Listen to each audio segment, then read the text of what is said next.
Bonjour mesdames, bonjour mesdemoiselles, bonjour messieurs, auditrices et auditeurs de la VDC, bonjour. Voici la lecture de la revue de presse de la VD Congo de ce mercredi 14 mars 2018 au micro de John Kayembe depuis New York City. Plusieurs QG politiques sont en préparation pour les prochaines élections. L'annonce de la date du congrès de l'UDPS est connue du 30 au 31 mars. Nous avons 3 points que nous allons développer en relation avec la politique congolaise. 1. UDPS, les successeurs de Tian Tshisekedi sera connu en fin de mois de mars. 2. Élection du 23 décembre, les lignes commencent à bouger dans les états-majors des partis politiques de l'opposition et de la majorité.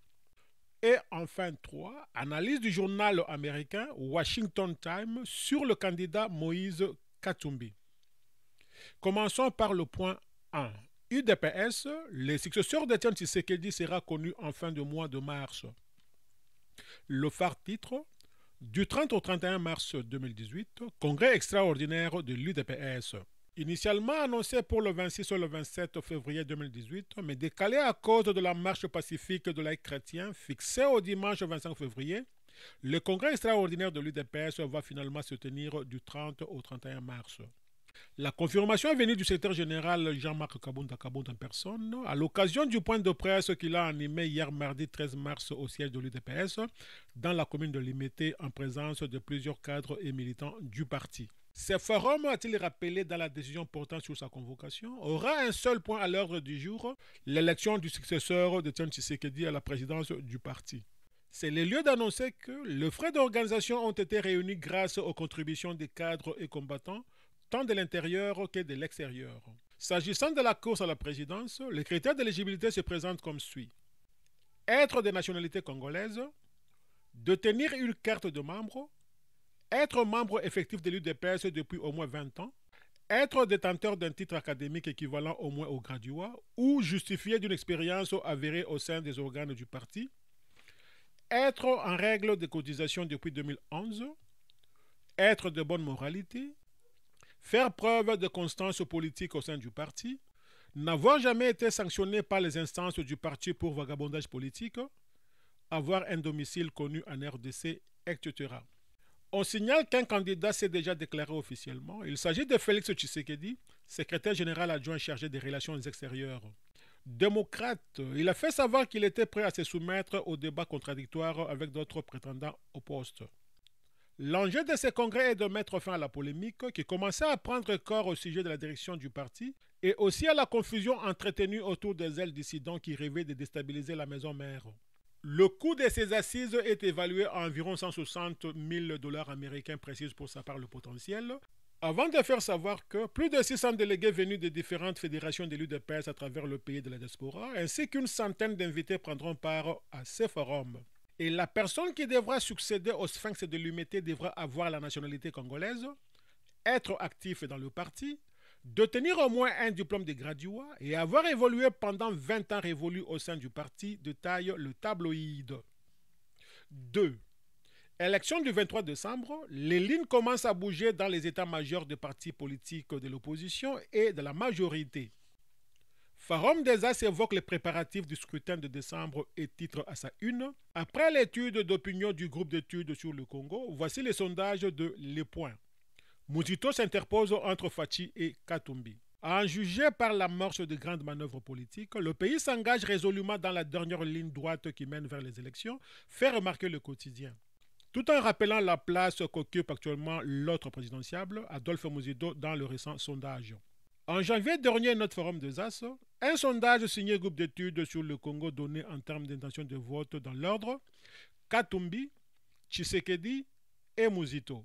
Une étude d'opinion qui a fait grand bruit. Voilà qu'un autre sondage réalisé 2 mois après par la maison Les Points remet sur le même tapis les mêmes trios, mais dans l'ordre différent. Selon cette étude d'opinion, Félix-Antoine Tshisekedi arriverait en tête avec 16,3%, suivi d'Adolphe Mouzito qui serait crédité de 10,4% et Moïse Katumbi talonnerait les hauts cadres du Palou avec 9,7%. Et Forum des As pense que l'un des enseignements de ce sondage, c'est que par rapport à la photographie de l'instant prise en janvier par le groupe d'études sur le Congo, les trois premiers demeurent le même, ce qui, de l'avis de certains spécialistes des études d'opinion, accréditerait la thèse d'une dynamique électorale.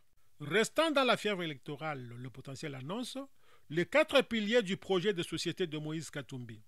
Ce journal résume le programme politique de Moïse Katumbi en épinglant 4 piliers majeurs, à savoir la consolidation de l'État, de la démocratie et la paix dans notre pays, la relance de la croissance, la diversité de l'économie et la création d'emplois, la valorisation du capital humain et la promotion d'une politique de propriété partagée, l'environnement, le développement durable et la question de la gestion du changement climatique. Sur le même sujet, la tempête des tropiques sous les titres « Pour faire face aux enjeux politiques de l'heure », PPRD, l'équipe Chadari affiche complet. 6 secrétaires permanents adjoints parmi lesquels 2 femmes ont été désignés hier mardi. Les différents états-majors politiques du pays sont déjà en ébullition à l'approche des élections présidentielles, législatives nationales et provinciales que la République démocratique du Congo doit organiser le 23 décembre de l'année en cours. Pour preuve, outre les alliances auxquelles on assiste ça et là, les secrétariats permanents du parti... Pour preuve, outre les alliances auxquelles on assiste ça et là, le secrétaire permanent du Parti du Peuple pour la Reconstruction et la Démocratie PPRD, principal parti politique de la majorité présidentielle, affiche complet depuis hier mardi avec la désignation des secrétaires permanents adjoints qui devront travailler aux côtés du secrétaire général permanent Emmanuel Ramazani Chadari, dont la dynamique n'est plus à démontrer. Cette équipe que l'on présente sur l'avenue Pumbu à Kinshasa-Gombe comme un gouvernement de combat avec lequel le vice-premier ministre honoraire Ramazani Chadari aura travaillé en vue de gagner les élections à tous les niveaux comprend 6 personnes dont 2 femmes. Comme l'avait promis le secrétaire permanent Chadari, après sa désignation par le chef de l'État Joseph Kabila, initiateur et autorité morale du PPRD, les 6 secrétaires permanents adjoints représentent toutes les tendances géopolitiques du pays concernant le parti présidentiel. On apprend aussi que la direction de la Ligue de femmes du parti pourrait être confiée à Mme Janine Mabunda, actuelle conseillère du chef de l'État en matière de lutte contre les violences sexuelles et les recrutements des enfants, renseigne la tempête des tropiques. Enfin, 3. Analyse du journal américain Washington Times sur le candidat Moïse Katumbi. Ce journal américain traite Moïse Katumbi de kleptocrate, qui signifie un homme au pouvoir qui rançonne son pays. Washington Times est un journal très sérieux aux États-Unis d'Amérique et très proche du Parti démocrate, le parti de l'âne. Il représente le courant centre-gauche à l'échiquier politique américain. Voici ce que ce quotidien pense exactement de Noshen Soriano Dagnano, connu sous le nom de Moïse Katumbi Chapwe, très proche des intérêts financiers du spéculateur George Soros. Ce média réputé au sein de l'élite washingtonienne qualifie, à travers la plume de Brian Smith, un spécialiste des questions congolaises depuis le maréchal dictateur Mobutu Sese Seko du Zaïre, c'est gouverneur honoraire du Katanga de Demo, capable de vendre sans état d'âme le Congo et les Congolais. Une très grave accusation qui, bien entendu, interpelle sans détour la conscience nationale congolaise qui doit prendre ses responsabilités lors de la prochaine joute électorale prévue, supposément le 23 décembre 2018. Comme quoi les échéances électorales sont conçues en démocratie, entre autres made in USA, pour découvrir les squelettes cachés dans les plancards selon un journaliste congolais indépendant vivant au Canada. Et voici ce que ce journal américain écrit. En République démocratique du Congo, le kleptocrate auto-exilé et candidat présidentiel Moïse Katumbi le sait très bien. En tant que gouverneur de la province du Katanga, riche en ressources minérales, Moïse Katumbi a acquis une grande richesse matérielle en se livrant à des manœuvres frauduleuses pour échapper à l'impôt, exporter les services qui contribueraient à développer le pays qu'il prétend aimer. Mais, dans l'esprit de Katumbi, la RDC a toujours été à vendre. Il y a 40 ans, le sanglant dictateur congolais Mobutu Sese Seko a choisi la famille Katumbi pour faire partie de la classe dirigeante. Dans sa quête pour maintenir le pouvoir, Mobutu travaillait à contrôler les actifs stratégiques et les industries. Et la famille Katumbi était dans les secteurs de la pêche et du transport maritime.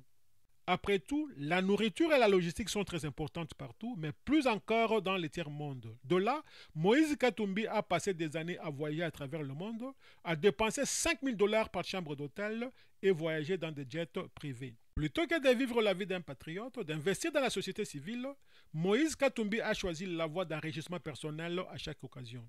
Il n'est pas étonné que Katumbi pense que la RDC est à vendre. Raphaël Soriano Katebe Katoto, le frère de Moïse Katumbi, a été embauché par le gouvernement de la Zambie pour représenter le pays lors d'une négociation de contrats d'armement et d'équipement de 100 millions de dollars. Sous une grande discrétion du gouvernement zambien, Sonario Katebe a obtenu le contrat et une commission d'une rémunération lucrative pour lui-même en tant qu'intermédiaire. Le fonds ont été déposés dans un compte bancaire étranger appartenant à l'épouse de Katumbi, Betty. Après que le paiement ait été effectué, mais les marchandises n'aient pas été livrées, les autorités zambiennes ont réalisé que 20 millions de dollars américains ont été ponctionnés par Soriano. Le procureur général de la Zambie a poursuivi l'épouse de Katumbi et son demi-frère pour restitution, les accusant de blanchissement de 20 millions de dollars dans un faux contrat d'armement. En dépit d'avoir déjà anarqué la Zambie, Soriano et Katumbi ont récemment été impliqués dans un autre accord d'armement corrompu avec la Zambie. L'année dernière, Katumbi a été condamné à une amende de 6 millions de dollars américains par un tribunal congolais pour avoir profité d'un accord immobilier douteux. Comme Katumbi envisage de retourner au Congo et de se présenter à la présidence, sa promesse de meilleurs salaires et d'opportunités économiques peut être pour lui et sa famille, pas pour le peuple congolais, conclut Washington Times. Auditrices et auditeurs de la VDC, merci pour votre aimable attention. C'était votre humble serviteur Don Kayembe depuis New York City pour le compte de la radio-télévision en ligne, La Voix de la démocratie congolaise au panorama d'Afrique. À demain.